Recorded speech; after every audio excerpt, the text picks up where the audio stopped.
আগের এপিসোডেই দেখলে তোমরা যে রাধা দামোদর মন্দির থেকে বেরোনোর পর আমার চশমা হরণ করেছিল লীলাবিহারীর সখারা। তো যাই হোক, চশমা তো অনেক তামঝামের পর ফেরত পেয়েছি, কিন্তু আমি যেটা বুঝলাম আমার সিম্পল প্লেন চশমা পরাটা তেনাদের পছন্দ ছিল না, তাই আমার সিম্পল চশমাটাকে নিয়ে ডিজাইনার করে আমাকে ফেরত দিয়েছে। সব ঐতিহাসিক ঘটনার পর রাধা শ্যাম সুন্দর মন্দির ঘুরে আমাদের গন্তব্য এবার সোজা রাধারামাঞ্জু।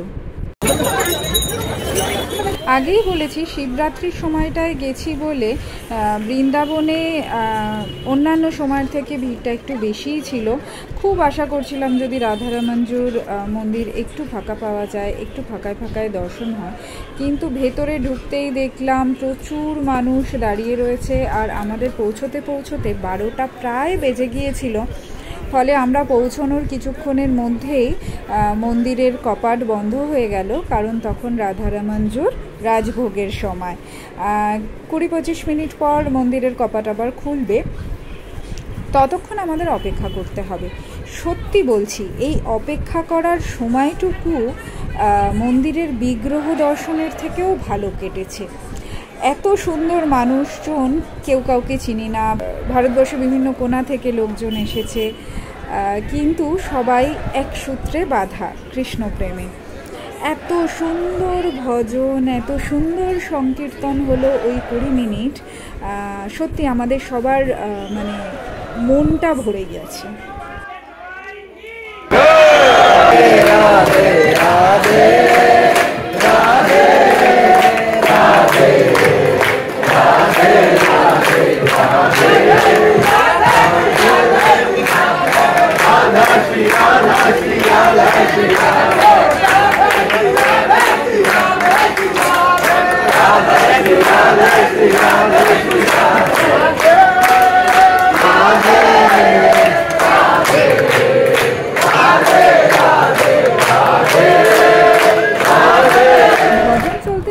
আমার মন কিন্তু চলে গিয়েছিল সেই 500 বছর আগে যখন রাধারামাঞ্জুর আবির্ভাব হয়েছিল।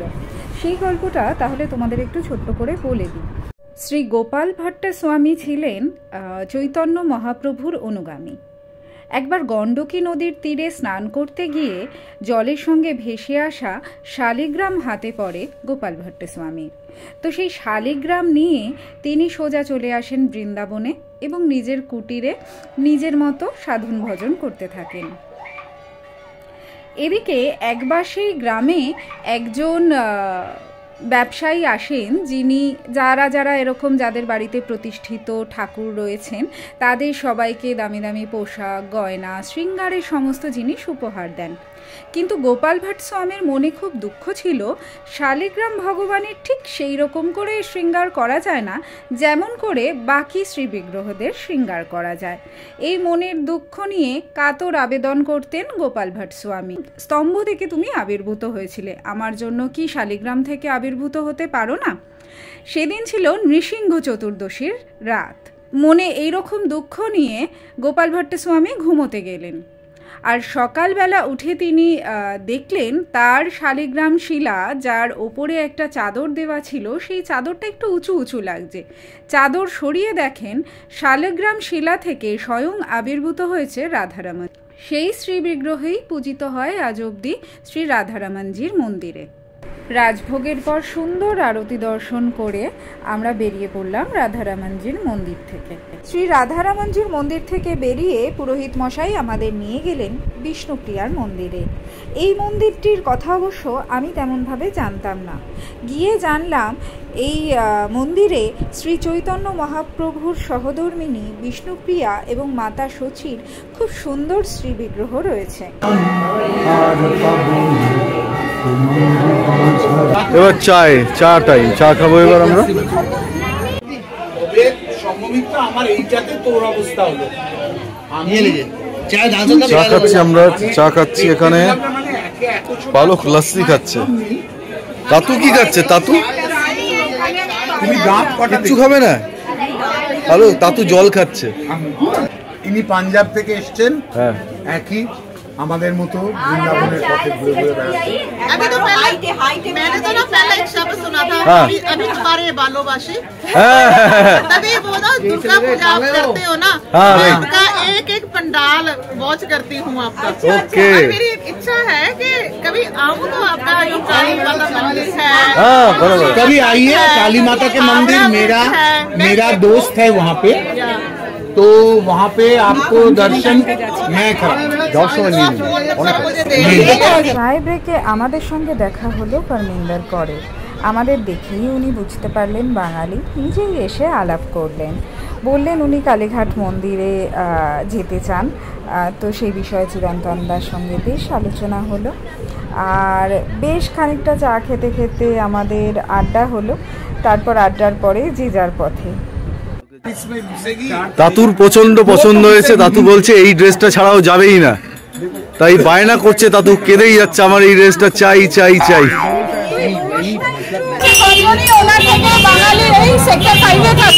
ও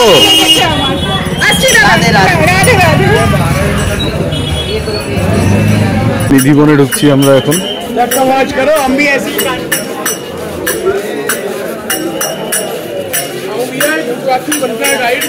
আমরা ঢুকেছি নিধিবনে। পালকের খঞ্জনি বাদ্য কিন্তু চলছে অবিরল। আজকে নিধিবনে প্রথমটা একটু ফাঁকা ফাঁকা ছিল, কিন্তু তারপর একটু এগোতেই যেরকম ভিড় বাড়লো, সেখানে প্রায় মানে নিঃশ্বাস নেওয়ার জায়গা ছিল না। পালক এই দুদিনে একটু ধাতস্থ হয়েছে ভিড় সামলাতে। এখান থেকে লাইনে আমরা গল্প করছিলাম দাঁড়িয়ে। নিধিবনে ভিড় যতই থাক, চারপাশটা দেখে মন ভরে গেল। চারিদিকে তুলসীর বন, কাঠবেড়ালি, হনুমান সব ঘুরে বেড়াচ্ছে নিজেদের মতো, কেউ কেউ আবার একটু লাফালাফি করছে। এখানে ঘুরতে ঘুরতে দেখলাম একজন কিছুটা মাটি হয়তো নিয়ে যাবেন বলে নিয়েছিলেন, কিন্তু আবার ফেরত দিয়ে দিলেন।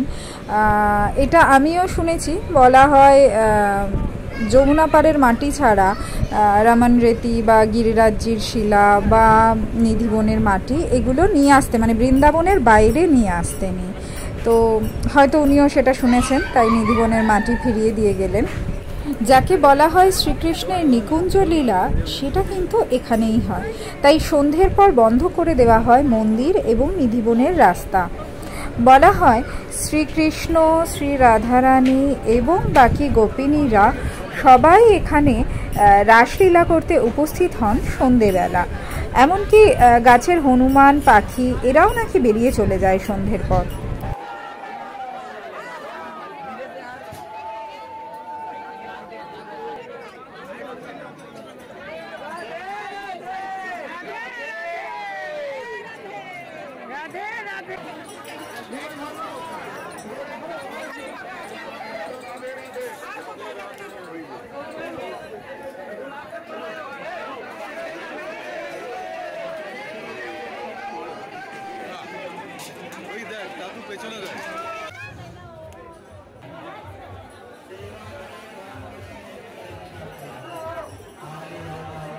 নিধিবন থেকে বেরিয়ে পড়লাম মুশকিলে। সে এক ভয়ানক মানব ট্রাফিক জ্যাম, মানে কাতারে কাতারে মানুষ দাঁড়িয়ে রয়েছে, গাড়ি দাঁড়িয়ে রয়েছে, আমরাও দাঁড়িয়ে রয়েছি, এক চুল নড়ার জায়গা নেই। এই ভিড় ঠেলে মেন রাস্তায় পৌঁছতে প্রায় 15-20 মিনিট লেগে গিয়েছিল আমাদের।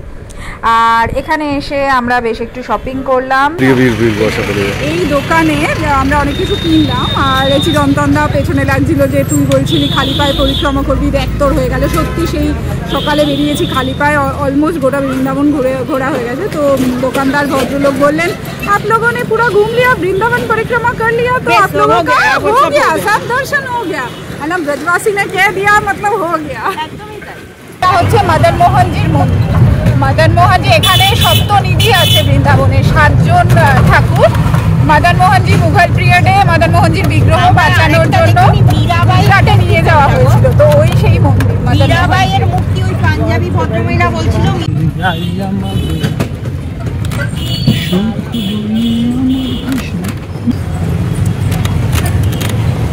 তো সুতরাং হয়ে গেছে বৃন্দাবন পরিক্রমা, মন শান্ত হয়ে গেছে, সবার পেট খিদে চুই চুই করছে, ইভেন পালকেরও। আমি নিয়েছিলাম পাও ভাজি, পাওগুলো মোটামুটি পালকই খেলো।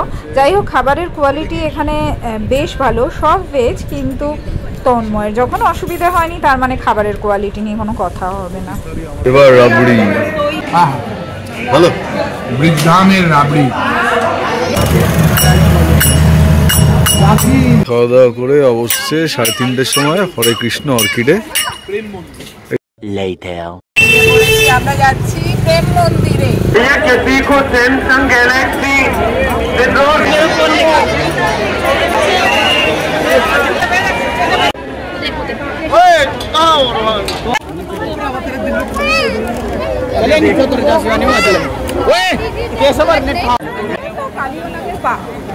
আমরা প্রেম মন্দিরে পৌঁছেছি এবং যথারীতি কোটি কোটি মানুষের ভিড়, অসম্ভব সুন্দর একটা জায়গা, কিন্তু আমরা বেশিক্ষণ থাকবো না। আর এইখানে কালীয় দমন লীলা রয়েছে, কালীয় দমন লীলা পুরো রয়েছে, মূর্তি করা, স্ট্যাচু করা। আমাদের গোপাল দাদা নাচছে কালীয় নাগের ওপরে।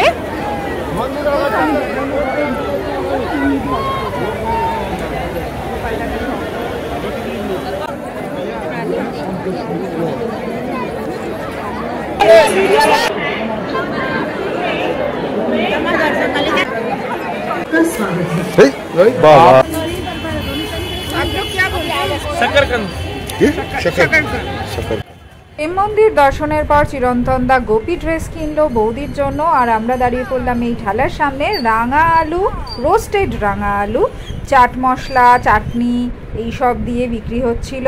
আমরা ভাবলাম ট্রাই করা যাক, ট্রাই করে দেখলাম অপূর্ব খেতে।